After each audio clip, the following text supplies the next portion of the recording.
करो ज्ञान तुम्हारा,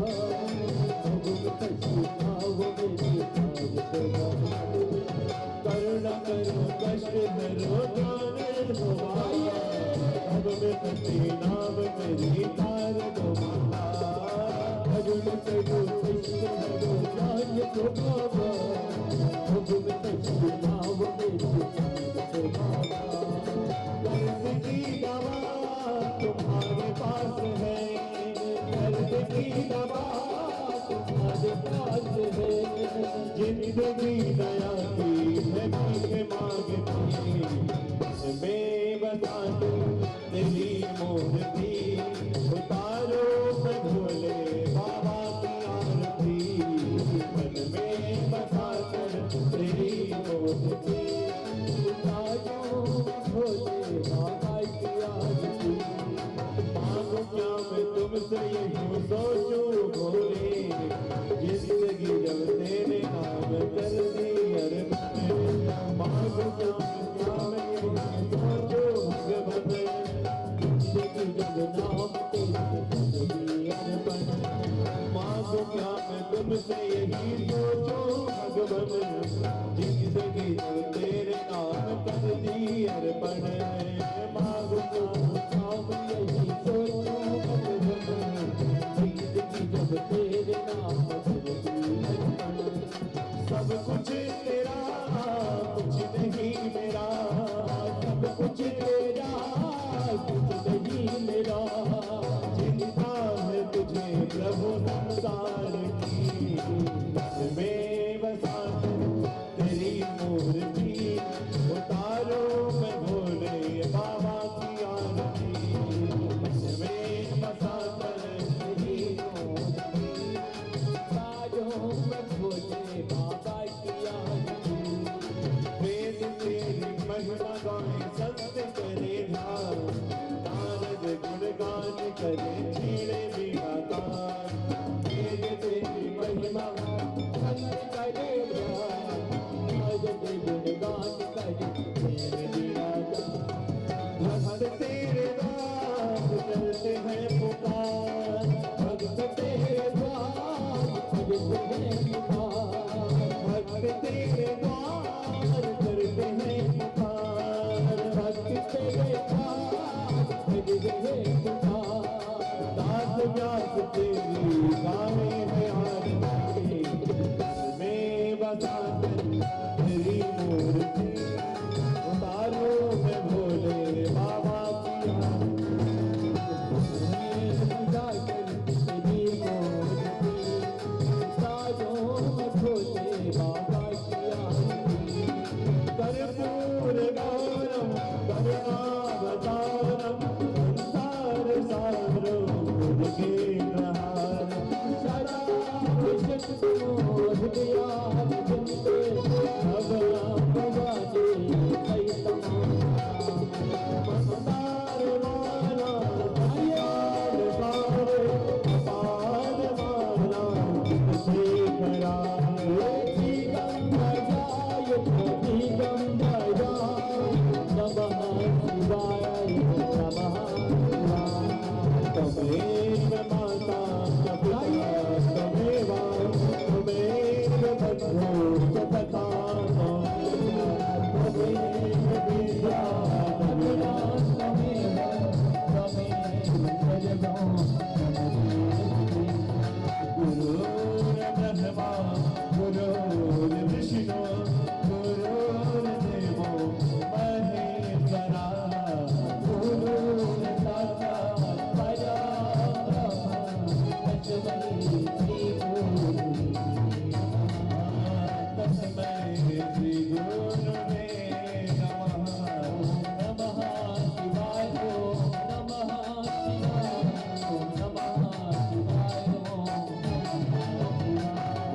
नमः शिवाय ओम नमः शिवाय, हर हर भोले नमः शिवाय ओम नमः शिवाय ओम नमः शिवाय ओम नमः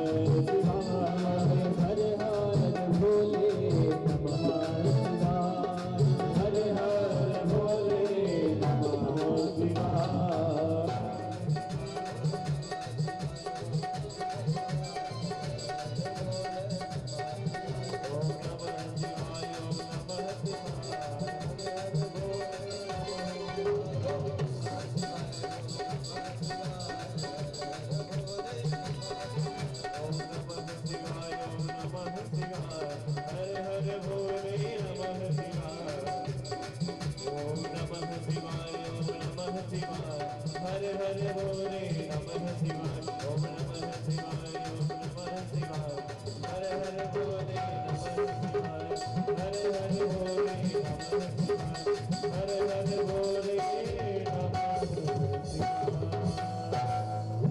भक्तवत्सल भगवान की जय हो, उमापति महादेव की जय हो। अब आवाज बढ़ा दीजिए, नहीं 2-3 दिन की बात और है। दूसरा माइक दोपहर के बना लिया कर, हम रोज कहते हैं जब हम बैठते हैं तभी हमें सेट करवाएं, दोपहर के ही बोल करके वहाँ सेट कर लिया कर। इतना तो कर सकते हैं, रोज रोज बोलना अच्छा लगता है। हर व्यक्ति को लगता है कि हम कहीं भी नहीं, हमें भी लगता है कि कथा कहीं कुछ कर रहा हूँ, अच्छी से अच्छी कथा हो, और माइक साउंड की व्यवस्था कहीं खातिर करवाया जाता है इसलिए ना कि अच्छे से अच्छा हो, अगले व्यक्ति को समझ में आए, इसके खातिर कभी आए।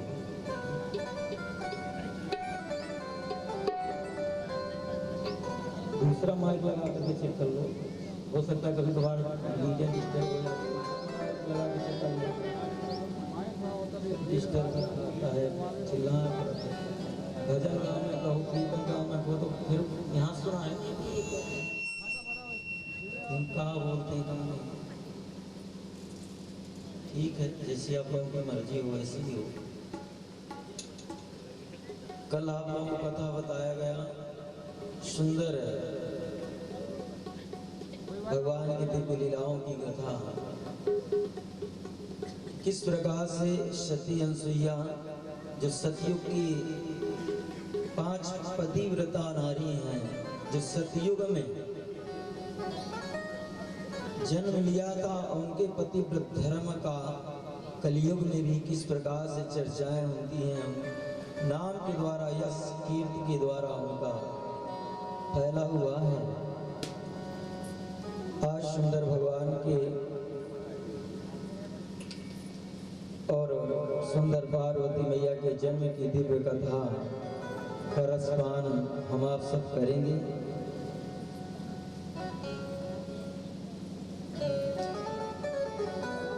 कहते हैं ब्रह्मा जी नारद जी से कि तस्वामांगजो विष्णुर ब्रह्मा दक्षिणांगजा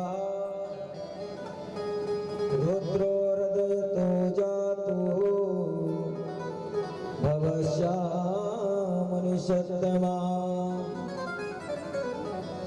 उस समय बता रहे हैं, कहते हैं ब्रह्मा जी के नारद वाम भाग से भोलेनाथ जी विष्णु रूप में प्रकट होते हैं, दक्षिण भाग से मैं ब्रह्मा रूप में प्रकट होता हूँ, और हृदय से रुद्र रूप में भगवान प्रकट होते हैं।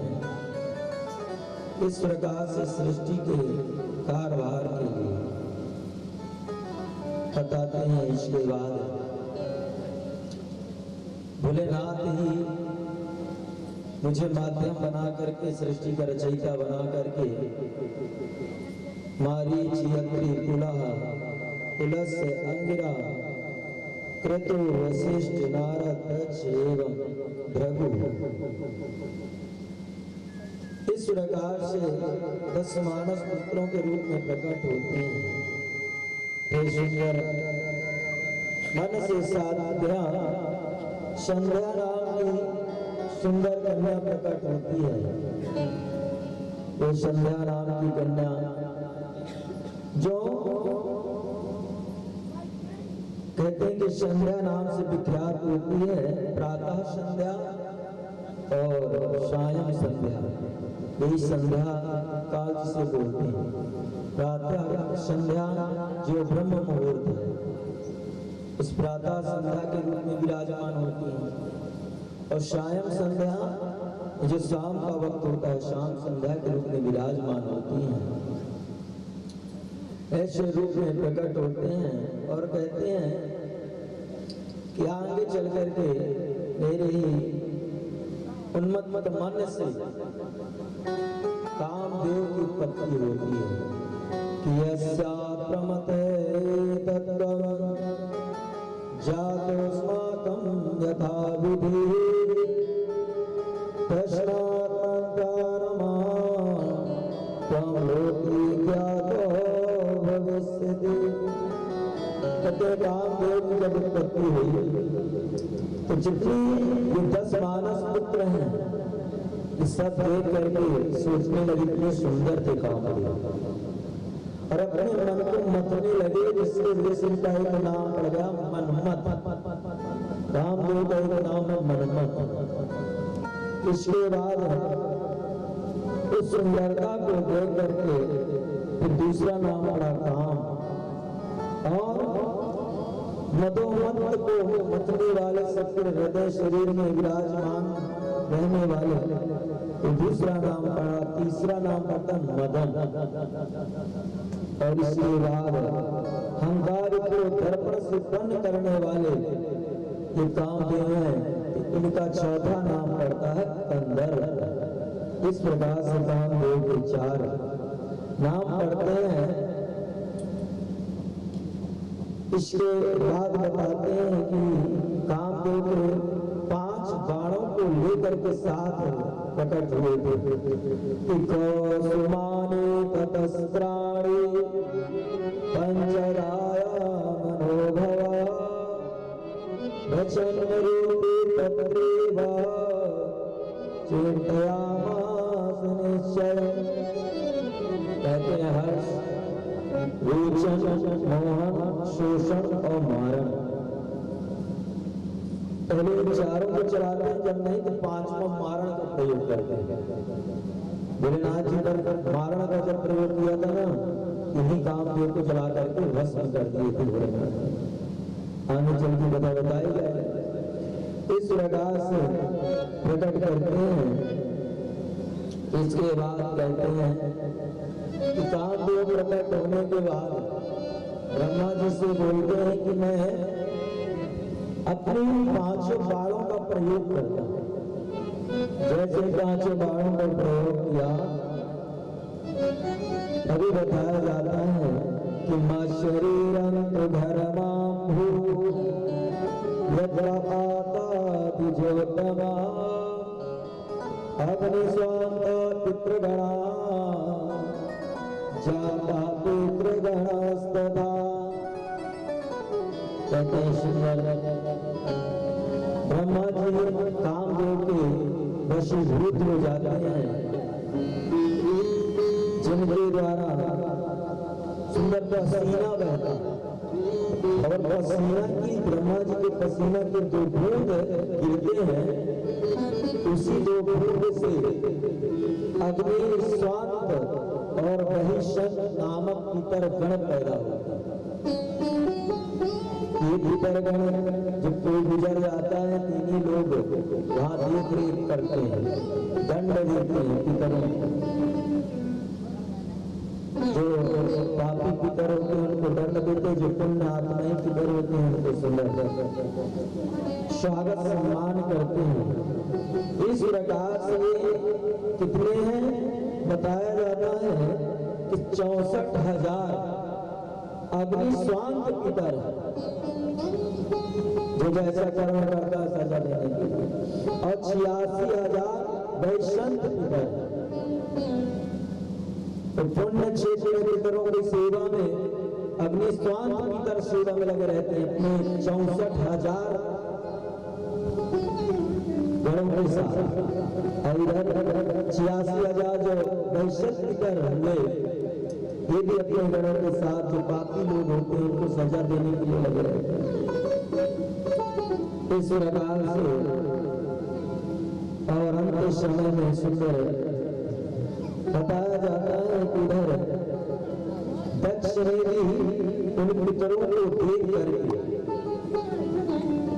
और अपने मन में शेर निकाला, तभी एक काम की वशीभूत होकर के दक्ष ने एक श्वेत निकालते हैं, उन्हीं से रति की उत्पत्ति होती है। यही रति जो कामदेव की आने चल के कथन बने। इस प्रकार से रति की उत्पत्ति दक्ष के द्वारा होता है। इसके बाद कहते हैं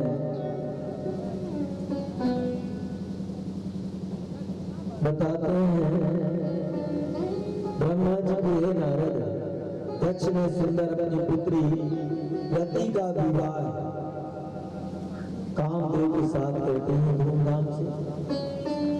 इसके बाद जो संध्या है, संध्या ब्रह्मदेव की पुत्री हो करके, अब कामदेव ने जब अपने 5 बाणों का प्रयोग किया ना, तो संध्या अपने पिता को देखकर मोहित हो जाती है। और इधर ब्रह्मदेव भी अपनी पुत्री को देखकर मोहित हो जाते हैं, जिसके वजह से अंत समय में प्रायश्चित करने के लिए भोलेनाथ जी का ध्यान करते हैं। तब भोलेनाथ जी ने प्रसन्न होकर के यही संध्या आगे चलकर अरुंधति बनती है, जो वशिष्ठ जी के साथ विवाह होता है। तो अरुंधति रूप में प्रकट होती, जो सुंदर वशिष्ठ जी के साथ सुंदर दिव्य विवाह होता है। इसके बाद कहते हैं, हे नारद, इस प्रकार से भोलेनाथ जी की लीला है और सृष्टि का विस्तार होता है।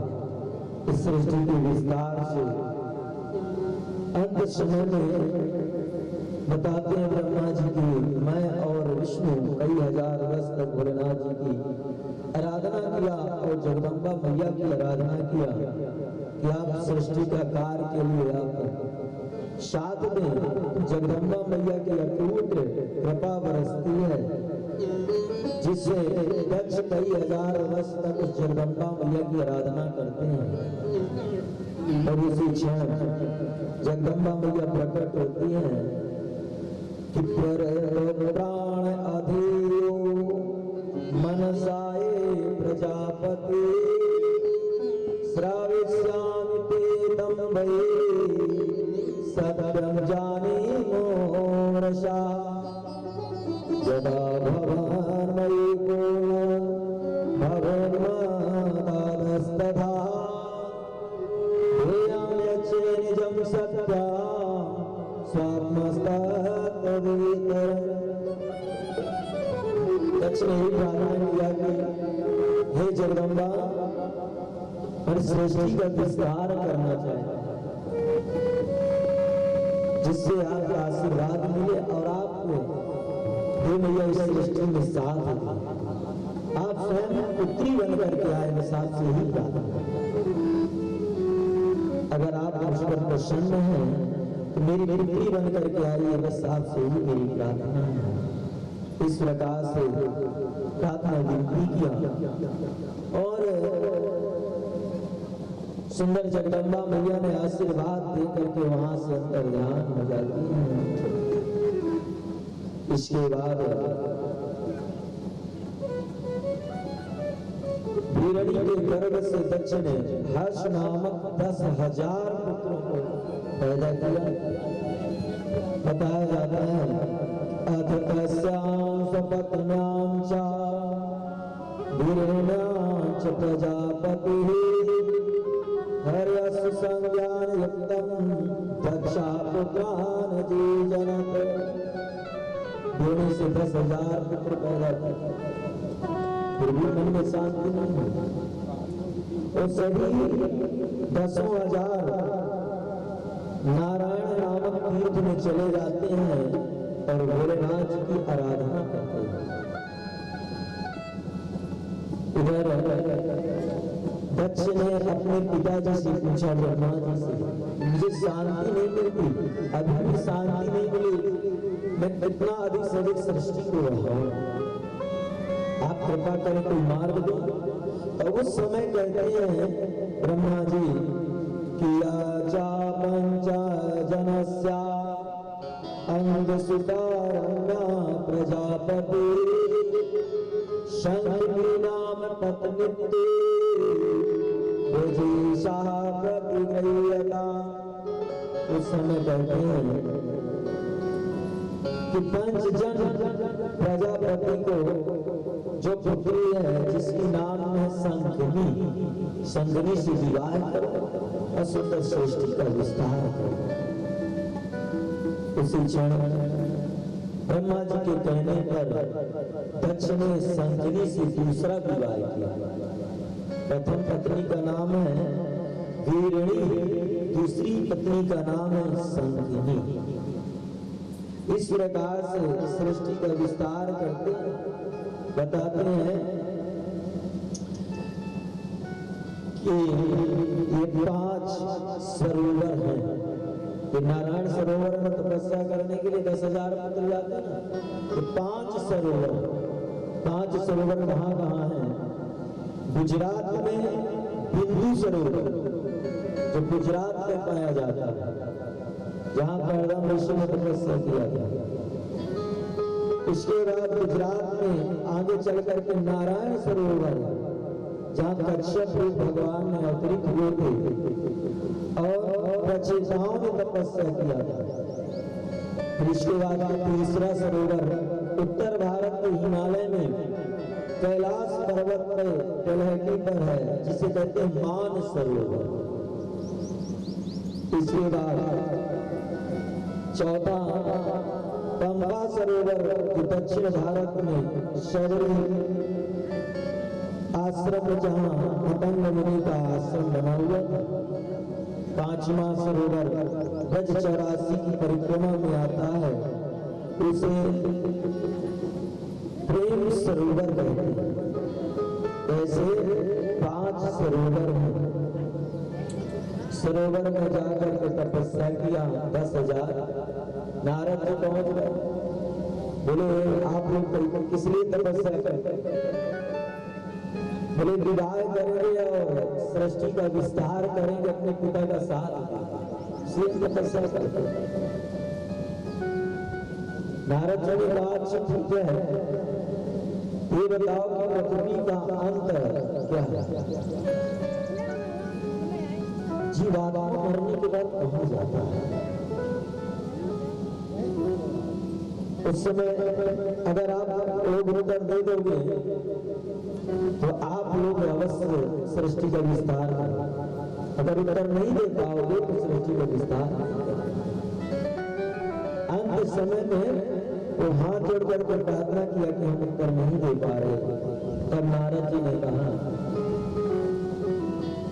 कि जीव और जीवात्मा का कोई भी व्यक्ति पता नहीं लगा सकता कि हमारी मृत्यु कहाँ होगी, किस प्रकार होगी, कैसे होगी, या अग्नि से जल के मरेंगे, एक्सीडेंट के द्वारा, या कोई हमारा वध कर देगा, तो कोई नहीं कि हमारी कैसी मृत्यु होगी और कब होगी ये भी नहीं जानता, कितने आएंगे होंगे, और जो जीवात्मा मरने के बाद कहाँ जाता है ये भी कोई नहीं जानता।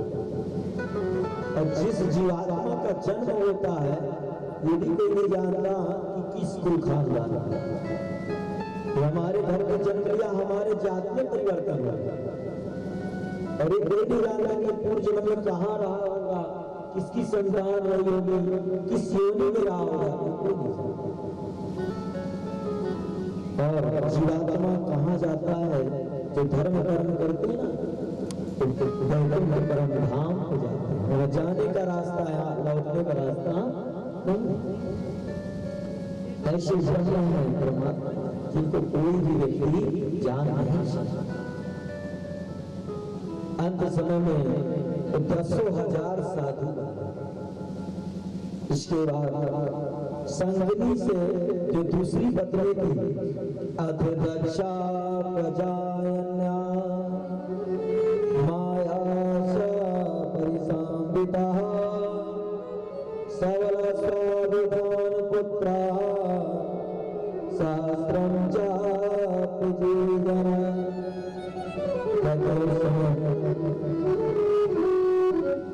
दक्ष ने क्रोध करने का तो प्रयास किया, संगिनी ने समझा दिया।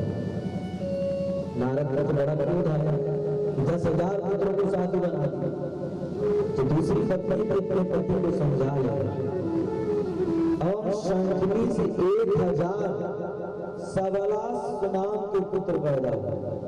1,000। अंत समय में गए नारायण सरोवर में तपस्या करने के। नारद जी इनको भी नाना प्रकार के प्रश्न पूछकर और कोई व्याकर साधु बना।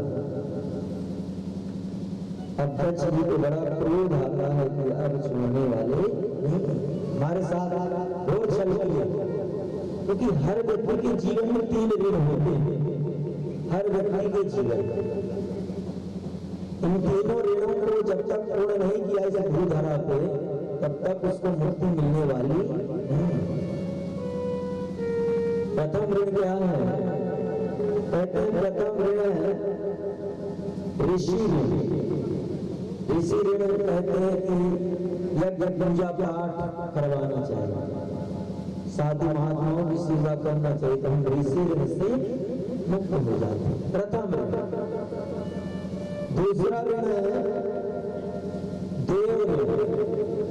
देव ऋण कहते हैं तीर्थ यात्रा करें और भगवान का जाकर दर्शन करें, देव ऋण से मुक्त हो। और तीसरा है पितृ ऋण। पितृ ऋण का बालक सुंदर अपने पिता को चारों धाम करवा दे, कथा भागवती सुनवा दे, तो अपने पितृ ऋण से मुक्त हो जाता है। और पिता का भी कर्तव्य है कि अपने बालक को सुंदर पढ़ाए और लिखाए, अच्छा योग बना दिया, सुंदर विवाह करा दिया। इस प्रकार से ये ऋण से मुक्त हो जाते हैं। ये 3 ऋण होते हैं, ऋषि ऋण, देव ऋण और पितृ ऋण। हर व्यक्ति के जीवन में होता है। इसके बाद अंत समय में क्रोध किया और नारद जी को श्राप दे देते हैं कि ससापीति सुसादस्वा तदा साधो शमन्तमं विबोधनेश्वरे चांसा शिवमाया विमोहिता। इस प्रकार से श्राप देते हैं कि महात्माओं को गृहस्थ जीवन में हस्तक्षेप नहीं करना चाहिए। जो महात्मा लोग गृहस्थ जीवन में हस्तक्षेप करते हैं, ये महात्मा है। संतान सुख का आनंद क्या जाने कि संतान सुख का आनंद क्या है। ये तो सबको साधु महात्मा बना दिए, महात्मा स्वयं थे, हमारे संतानों को भी साधु बना दिए। जाओ श्राप देते हैं कि जितना गाय दुहने में समय लगता है उतना ही एक जगह ठहर जाओ। नारद जी को श्राप देते। नारद जी बड़े प्रसन्न हुए कि महात्माओं को ही चाहिए, कहीं भी जाए एक क्षण के लिए ही जाना चाहिए। श्राप दिए कि जितना गाय दुहने का समय लगता है उतना ये जगह ठहर पाओगे, नहीं तो तुम्हारा सिर फट जाए। शराब नारद जी सुंदर आशीर्वाद समझ के स्वीकार कर लिया। बड़े ये नारद जी देवकार के लिए नारद जी करते थे। राजकाज संसारिक नारद क्या करते हैं? जान बल्ले के पुत्र पिता में बड़ा प्रेम है, पति पत्नी में बड़ा प्रेम है, सास बहू में बड़ा प्रेम है, तो 2 सेकंड के लिए आए अपना काम करके चले जाते हैं। बोलो भगवत्सल भगवान जय। इसके बाद दक्ष अपनी संजनी पत्नी से जो दूसरी पत्नी थी कि तथा प्रजापतिर्दक्षो मोहितो निजस्त्रिया जयामासुदेन्द्रे शुभगाभस्तु संहिता। तभी दक्ष ने संजनी पत्नी से 60 कन्या पैदा की। इन्हीं 60 कन्या से ही पूरा संसार भर जाता है। इन 60 कन्याओं से पेड़ पौधे जीव जंतु मानव सब पैदा होते हैं। 60 कन्या में दक्ष ने 10 कन्याएं धर्म को, 13 कन्याएं कश्यप को, 27 कन्याएं चंद्रमा को, 2 कन्याएं अंगिरा और प्रशास को और दर्शक को भी ऐसी बात अंत समय में कहते हैं। जो प्रसूति थी उसी प्रसूति से में चल करके जो कन्या हुई थी, लास्ट में एक कन्या भोलेनाथ जी से ब्याह किया, जिसका सती नाम था। सती का विवाह शिव जी के साथ होता है। इस प्रकार से अपनी 60 कन्याओं को विवाह कर दिया। 60 में सबकी संतानें हुई और एक भी संतान नहीं हुई जो सती थी। सती की संतानें नहीं होती हैं। जिस सती को पूर्व काल में आराधना करके जगदम्बा मैया को प्रकट किया था, कोई जगदम्बा मैया है, कहते हैं कि गतिस्तु नागमासीसु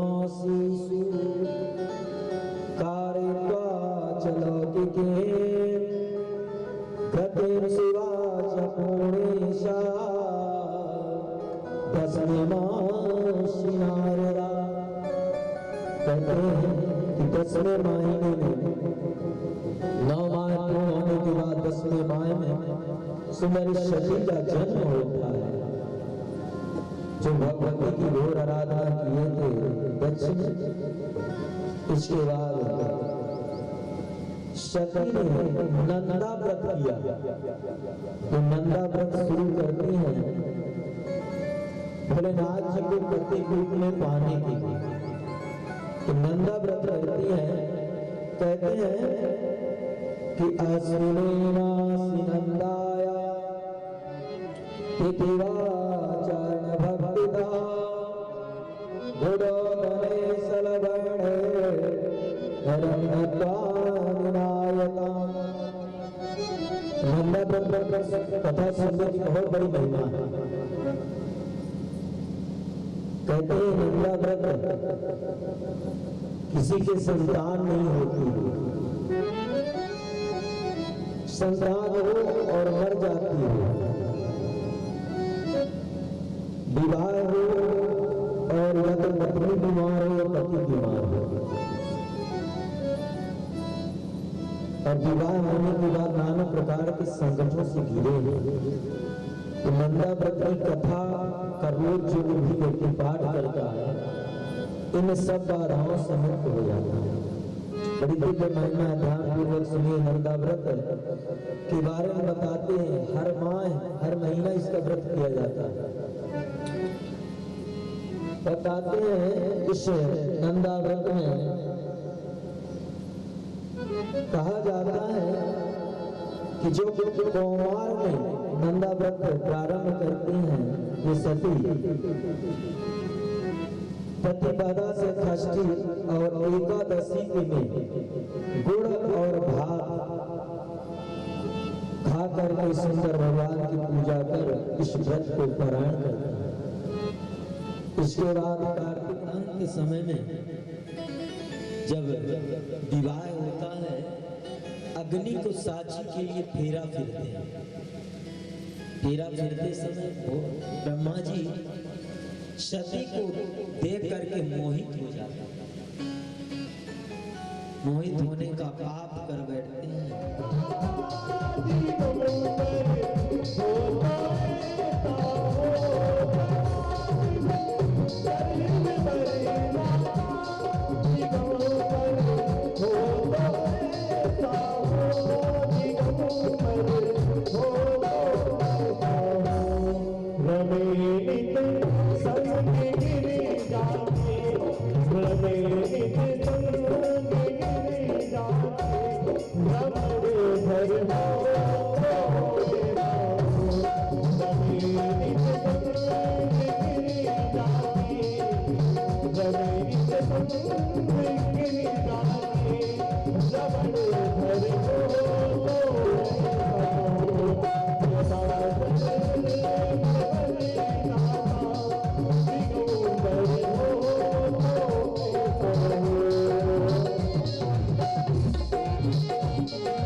पहचान कर।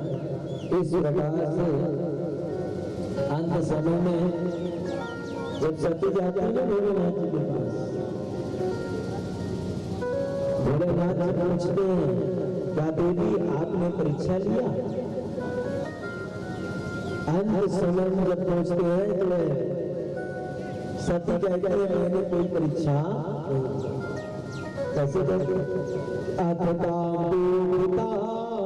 दृष्टा प्रपक्षा कुशलम हरा प्रवाच वचनम प्रीत्या तत्परीक्षा कथम कथम।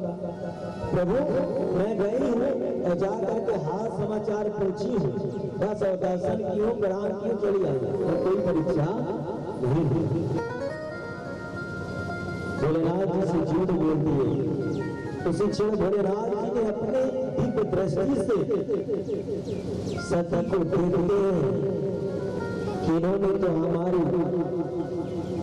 माता का भी उदाहरण दिया है, जिनको हम अपने हृदय में वास करते हैं कि विचार बहुधा प्रदातामत जसते परमाना से आमास वेद धर्म पालका।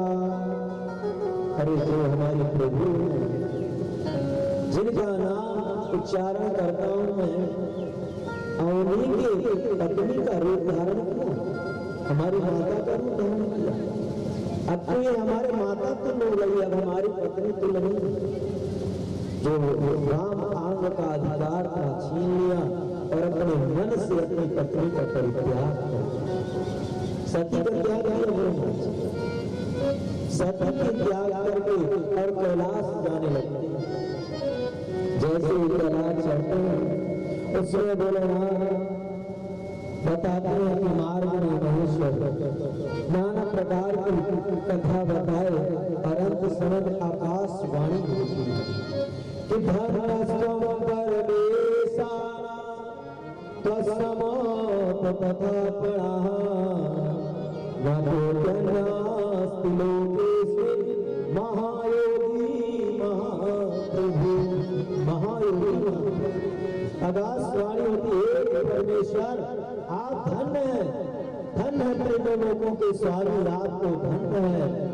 जो अपनी पत्नी से इतना प्रेम करता था एक क्षण पत्नी के बिना नहीं रहा, और आज पत्नी की छोटी सी गलती की वजह से आज अपने पत्नी का त्याग कर दिया। हे प्रभु आज से बड़ा योगी इस संसार में ना तो कोई है और ना होगा। आप महायोगी महायोगी महाप्रभु, आप महायोगी हैं महाप्रभु है, धन्य है प्रभु। ऐसी आकाशवाणी होती है, आकाशवाणी को सुन लेते हैं सती के हमारे पति देव ने हमको परित्याग कर दिया, जो हमने अपने पति से झूठ भोलेनाथ से नजर नहीं दिया। तो जीवन में जब कोई गलती हो गई है, एक सत्य को छिपाने के लिए 1000 झूठ बोलना पड़ता है। अब ध्यान दें, भगवान के यहाँ देर होता है, देर नहीं होता। सती प्रसंग से ही पता चलता है कि जब भोलेनाथ अपनी पत्नी को त्याग सकते हैं तो हम संसारिक जीवों को त्यागने में देर नहीं लगती, इसलिए कष्ट भोगना पड़ता है। कहा जाता है कि राम जी 17वां दिव्य पावन नाम जिनके नामों का भस्म धारण करते हुए एक बार भोलेनाथ उज्जैन में पार्वती के साथ आकाश में विचरण करते। अब लोग उस मृतक प्राणी को रखे और राम नाम सत्य है, राम नाम सत्य है पहचान करते हुए हमने सुना कि हमारे प्रभु का नाम ले, कानों से सुने लंबे विचार के हमारे प्रभु का नाम, तो कितने भागशाली भक्त हैं, चले आए और पाछे पाछे चले। इसके बाद ले गए संसार में और चिता में रखे और चलाए। चला करके जब लोग लौटने लगे, भोलेनाथ जी उनके साथ लौटने लगे। ये भक्त हमारे प्रभु के भक्त। देखिए लोग कहाँ जाते हैं, हमारे प्रभु का नाम लेंगे, हम सुंदर इस्लाम का स्मरण करें। क्योंकि कहीं भी कथा हो वहाँ हनुमान जी पहुंच जाते हैं सुनने। भोलेनाथ जी भी बड़े रसिक के अपने प्रभु का कथा।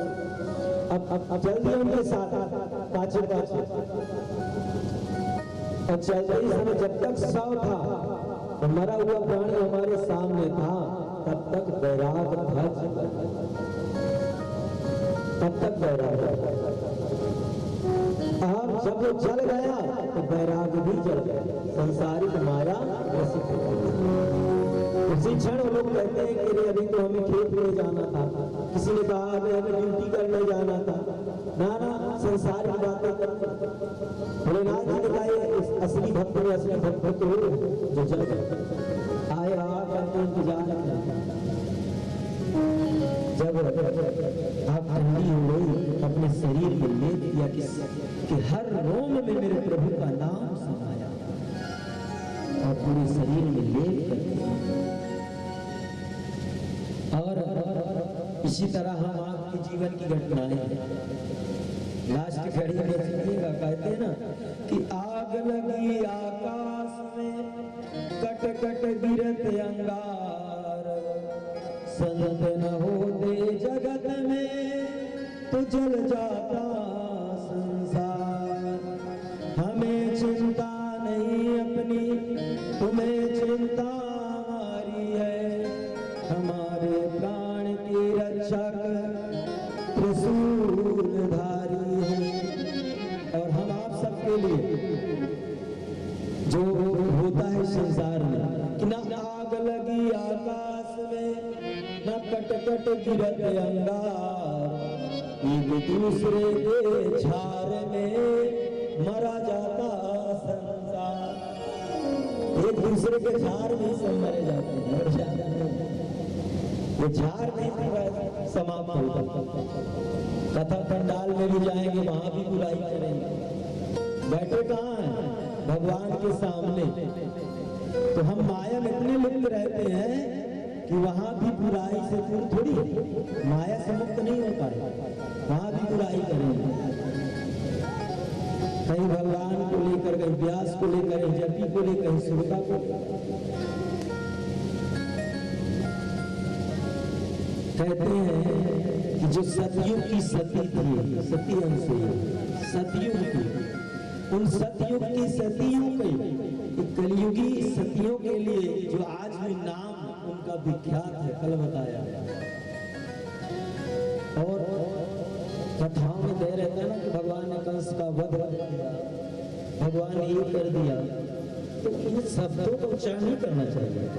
बहुत से भक्त नाना प्रकार की टिप्पणियां करते हैं, कहते हैं तो उसने तो कलयुगी सती अनसुईया को बना दिया, वो तो उसने उस कथा व्यास ने तो कह दिया तो उसका तो वध होगा। जो प्रसंग है, सुंदर हिंदी टीका की पुराणे आती हैं, आप लोग पढ़ सकते हो कि क्या लिखा है कि कौन सा शब्द नहीं लिखा। तो कहते हैं अच्छे और बुरे का दो का ही नाम चलता है। जो अच्छा जिंदगी का निर्वाह करके संसार को छोड़ के जाते हैं ना, तो उनका नाम लोग कहते हैं कि अगला व्यक्ति इतना अच्छा था कि संसार से गुजर गया।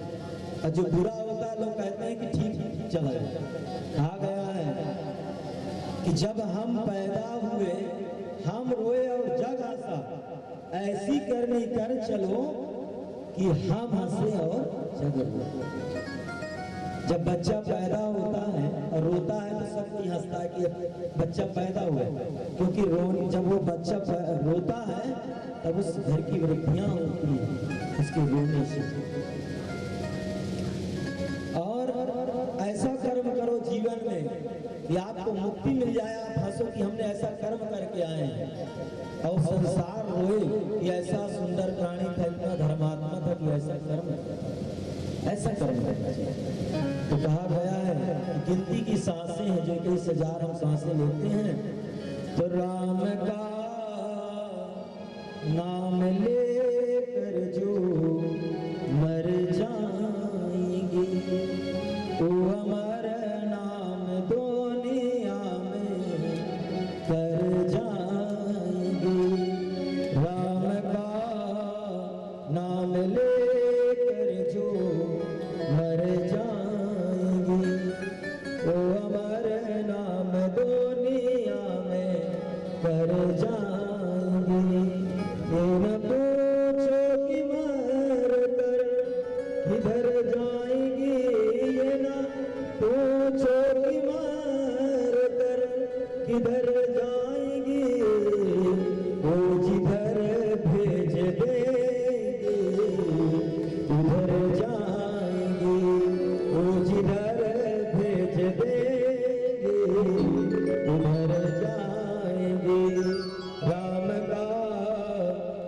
लेकर जो मर जाएंगे, वो अमर नाम दुनिया में कर जाएंगे।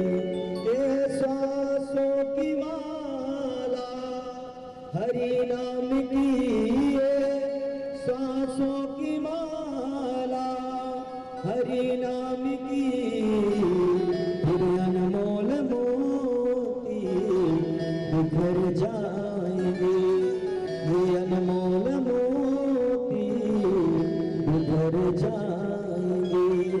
राम का नाम लेकर जो मर जाएंगे, वो अमर नाम दुनिया में कर जाएंगे।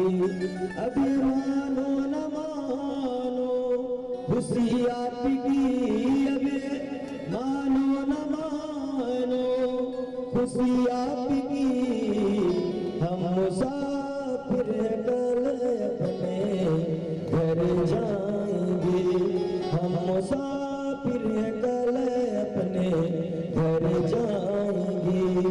राम का नाम लेकर जो मर जाएंगे, वो अमर नाम दुनिया में कर जाएंगे। कहते हैं कि मरने के बाद कौन कहाँ जाता है कोई ठिकाना नहीं, सिवाय भगवान को। भगवान जानते, भगवान भेजते। और एक गिनती की सांसें जो हम आप सब सांसें लेते हैं, 21,000 सांसें 24 घंटा, कब ये रुक जाए कोई ठिकाना नहीं। और ये हमारा परिवार है। जैसे कि धागा में मोतियों की गुड़िया पिरोए रहती है, ऐसे ममता रूपी धागा में हम सब पिरोए रहते हैं। वो हमारा पुत्र, हमारा भाई, हमारे माता पिता कब बिखर जाए, कब उनसे दूर हो जाए, क्योंकि ये किराए का घर है जिंदगी का। कभी भी छोड़ करके और जहाँ से आए वहां जाना पड़ेगा। इस प्रकार से जब प्रभु का अपमान हुआ, सती का त्याग कर दिए भोलेनाथ। सती के त्याग के बाद जिन्हें दक्ष ने धूमधाम से विवाह किया था, शिव पुराण में गए कि दक्ष भोलेनाथ जी के भक्त थे, कई हजार वर्षों तक भोलेनाथ जी की आराधना किया। इसके बाद जगन्नाथ की आराधना की शिव पुराण में। और श्रीमद् भागवत में लोग बताते हैं कि वो पहले से ही चिढ़ते थे भोलेनाथ। तो कहते हैं कि उस समय आराधना किए थे, अंत समय में इधर देवता लोग सोचे कि हमारा भी कोई अधिकारी बने, जिसके द्वारा सुंदर हम समय समय में अपना कार्य कर। गए ब्रह्मा जी के पास, ब्रह्मा जी से बोले, ब्रह्मा जी ने कहा कि ज्ञानियों में श्रेष्ठ है वो हमारा दक्ष पुत्र, वेद वेदांतों का ज्ञाता है, आप उसी का अधिकारी बना, अधिकारी बना। दक्ष का नाम पड़ गया दक्ष प्रजापति, प्रजापति जो प्रजा का पालन करे। गाँव देहात में उसको सरपंच कहते हैं, जो प्रजा का दुख सुख में साथ देख रेख करके वहाँ की व्यवस्थाओं को पूर्ति करे। इसी तरह देवताओं के अधिकारी बन गए और प्रजापति पद की प्राप्ति हो गई। और कहते हैं कि पद में वो ताकत है कि पद लेते ही लोग अपनों को भूल जाते हैं, तो दूसरों की तो बात कि बड़े अधिकार दक्ष जब पावा, अति अभिमान दयावा। इसी क्षण अभिमान का अंकुर जागृत हो गया, वह अभिमान रूपी बीज अंकुरित हो गए। अब सबसे बड़ा दुश्मन हम आप सबका कौन सा? अभिमान। जो अभिमान हम आपसे दूर होता, कहीं धन का अभिमान, कहीं ज्ञान का अभिमान, कहीं बड़प्पन का अभिमान, ये अभिमान किसी को छोड़ता नहीं। कहते हैं ना कि नहीं को हसे जन्मा जगमा, प्रभुता पाई जाई न देना।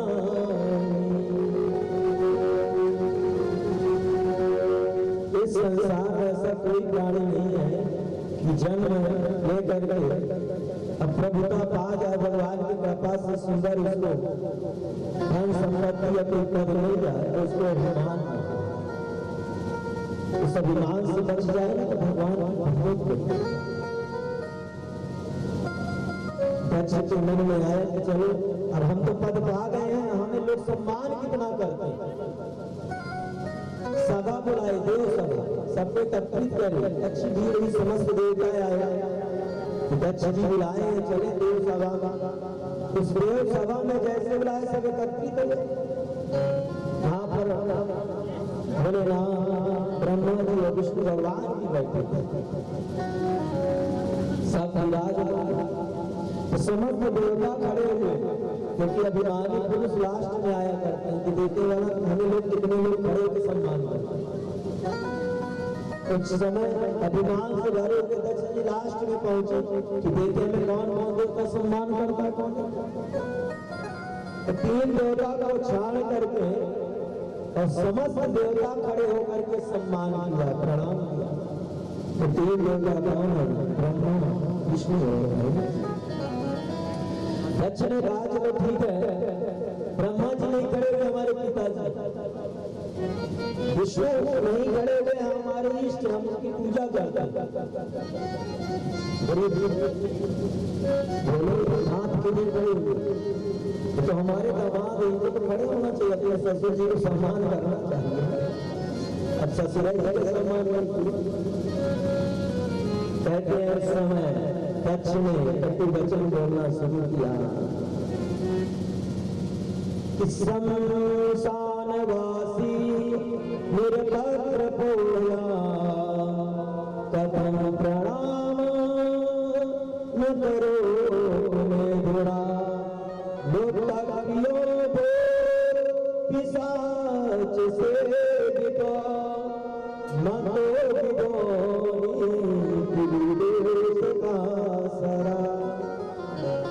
दक्ष कहता है सब देवता सुंदर बड़े बड़े इसको देख लो, हमारे दामाद तो जो हमारे दामाद है सुंदर कन्या का विवाह किया है हमने, गलती नहीं है क्या कि शमशान में रहता है, शमशान वासी, शमशान में वास करता है।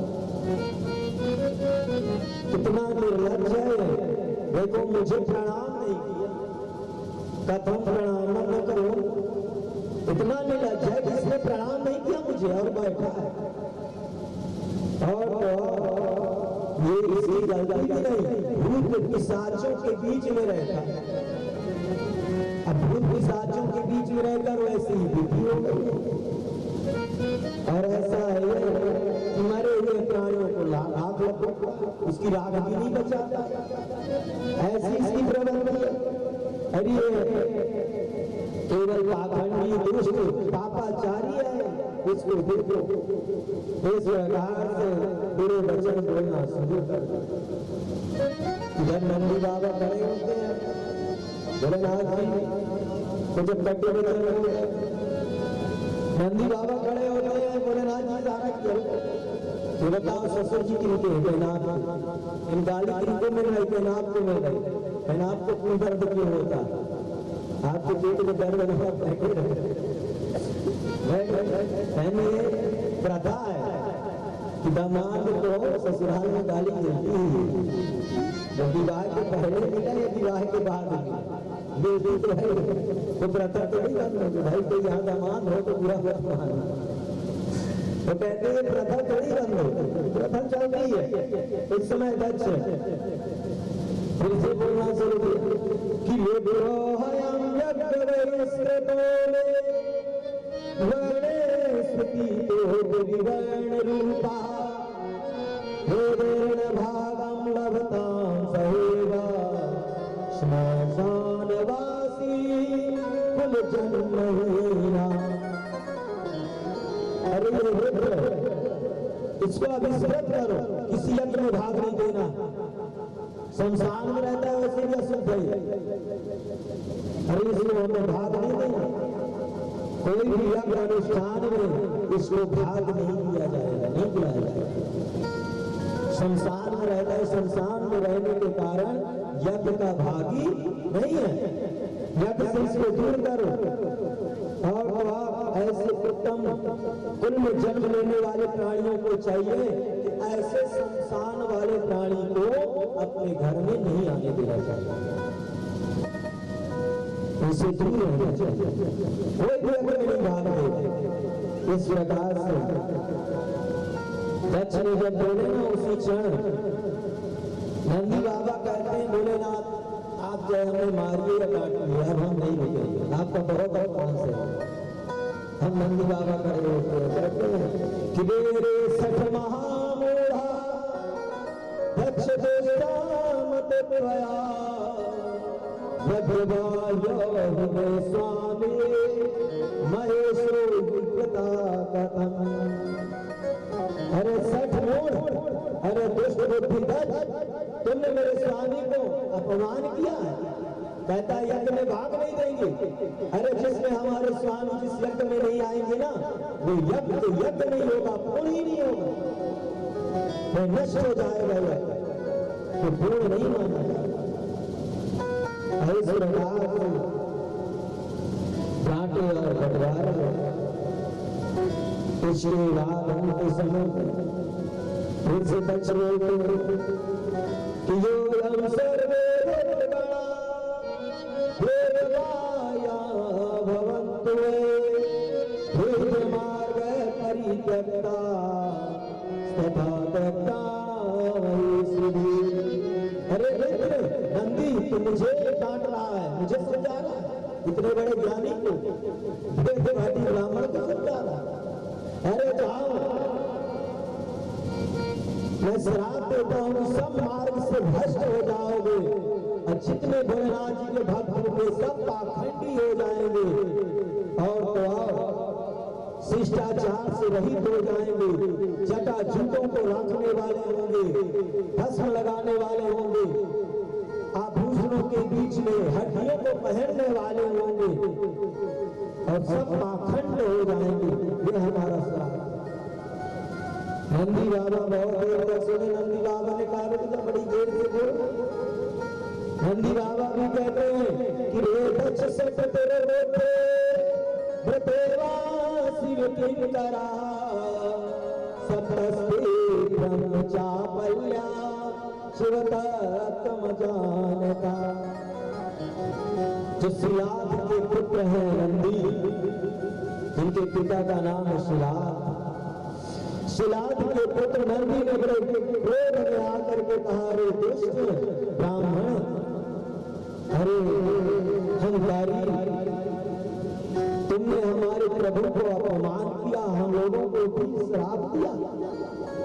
जाओ, कोई भी ब्राह्मण एक आदमी में फंस करके वेद के तत्व से शून्य हो जाएगा और भिखमंगे होंगे, वे लज्जता को छोड़ करके भीख मांगेंगे कि कामात्मना स्वर्ग परा क्रोध लोभ दानविता भवन्तु सततं विप्रा भिक्षुका निरपत्रका। दर दर भटकेगा ब्राह्मण, भिक्षा मांगेगा, भिक्षा मांगते समय लोग उसको डांटेंगे, निर्लज्ज होकर के फिर भी भिक्षा मांगेगा, अपने जीवन का निर्वाह। तो मेरा श्राप और जाओ, ये भी मेरा श्राप है कि वेद मार्गा पुरस्कृत ब्राह्मणा क्षत्रियाजिनः परिग्रह भविष्यन्ति प्रतिग्रहरता सदा। जितने ही ब्राह्मण वेद मार्गी हो, सामने रखकर शूद्रों का यज्ञ करवाने वाले होंगे, शूद्रों के यहाँ यज्ञ करेंगे और शूद्रों का धन ला करके दरिद्र हो जाएंगे, और दरिद्र होने के बाद जब मरेंगे तो ब्रह्म राक्षस बनेंगे। मरने के बाद ऐसे ही शूद्रों का धन खाकर जो यज्ञ करेंगे, उनका धन लाएंगे, वही दारिद्र होंगे और ब्रह्म राक्षस की योनि में जाएंगे। ये मेरा श्राप। और दक्ष की विनष्टानंद रोम को विस्मृतात्मगति पशु भ्रष्ट कर्मान यतो दक्षो वस्तनो को चिराता।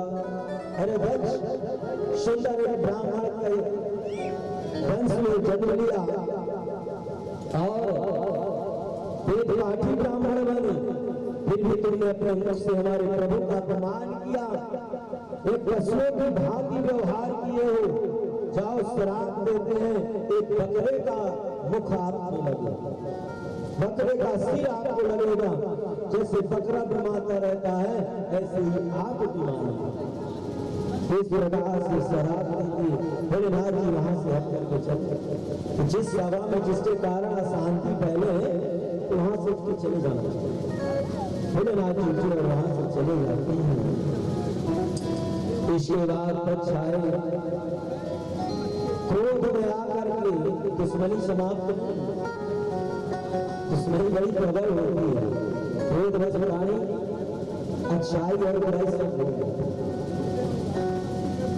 जी आकर के क्या करते हैं कि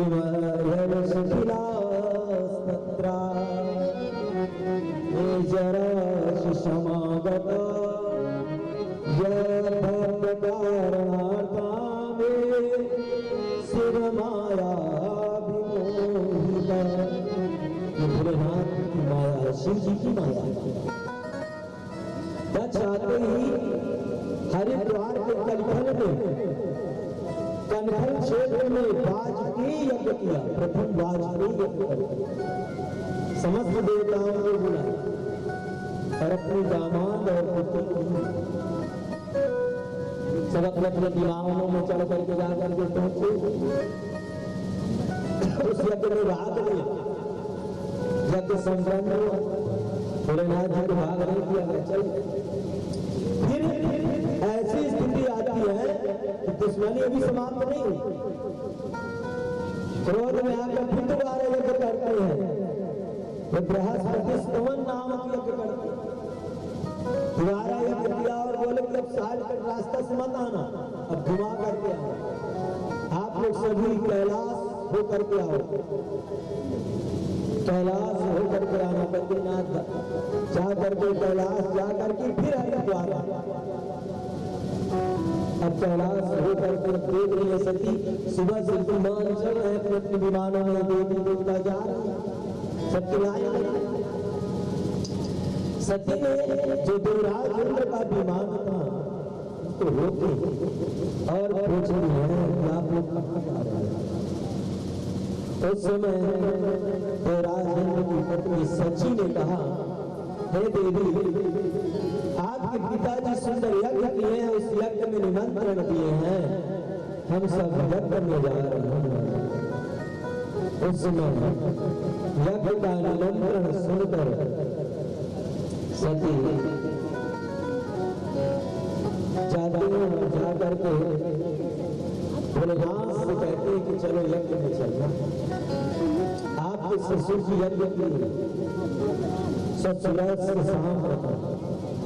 आपकी जो ससुर जी है ना सुंदर यज्ञ किए, आप चलिए। वैसे भी माताएं हमारी बहुत चतुर होती हैं। जब मायके जाना हो तो पति को सुंदर की वाणी से कहेंगे कि आपके यहाँ ससुराल में ऐसा काम हो रहा है। और जब उदाहरण देना होगा तो कहेंगे कि हमारे मायके में तो आपसे घर से भी ज्यादा वहाँ सुंदर मकान बने हैं, सुंदर खेती होती है। करना भी चाहिए लड़ाई की माता पिता की। तो आज सती नहीं कहते मेरे मायके में अब आप चलो, ये कह रहे हैं ससुर से सामना। आपके ससुर जी सुंदर यज्ञ किए चाहिए। उस समय भोलेनाथ जी सती को बहुत समझाते हैं, कहते हैं कि कहीं भी बिना बुलाए नहीं जाना चाहिए। सती ने कहा कि पिता का घर, भगवान का घर और गुरु का घर बिना बुलाए जाना चाहिए। भोलेनाथ जी ने कहा और तुलसीदास जी भी ने कहा था कि तुलसी कहाँ न जाइए जहाँ कंचन बरसे। तो इस घर में नहीं जाना चाहिए कि दिखावटी आंसू और वह आंसू कांच के टुकड़े की जैसे। तो आज के समय में कोई भी व्यक्ति किसी से स्नेह प्रेम नहीं करता। इतना व्यस्त जीवन हो गया है कि कोई भी व्यक्ति नहीं चाहता कि हमारे घर में नातेदार आ जाएं, गुरु जी आ जाएं, कोई नहीं चाहता। स्वतंत्र हम अकेले रह आए और सुंदर दिन भर मोबाइल चलाए। पहले का समय था 3 काल थे, भविष्य काल, वर्तमान काल, भूतकाल, अब आ गए निष्काल। निष्काल आ जाए तो टेंशन हाई हो जाएगा, पता नहीं क्यों आ गया। अब तो ऐसा है कि लोग पहले सुबह उठते थे तो अपने हाथों के दर्शन करते थे कि कराग्रते वस्ते लक्ष्मी कर मध्य सरस्वती कर मूले चिरो ब्रह्म प्रभाते कर दर्शन। अब तो मोबाइल कर दर्शन, मोबाइल का दर्शन प्रथम होगा, फिर भगवान के दर्शन होंगे, भगवान के चिंतन बाद। पहले मोबाइल का दर्शन। पहले के लोग ब्रह्म मुहूर्त में जगते थे, सुंदर की मर्यादा है।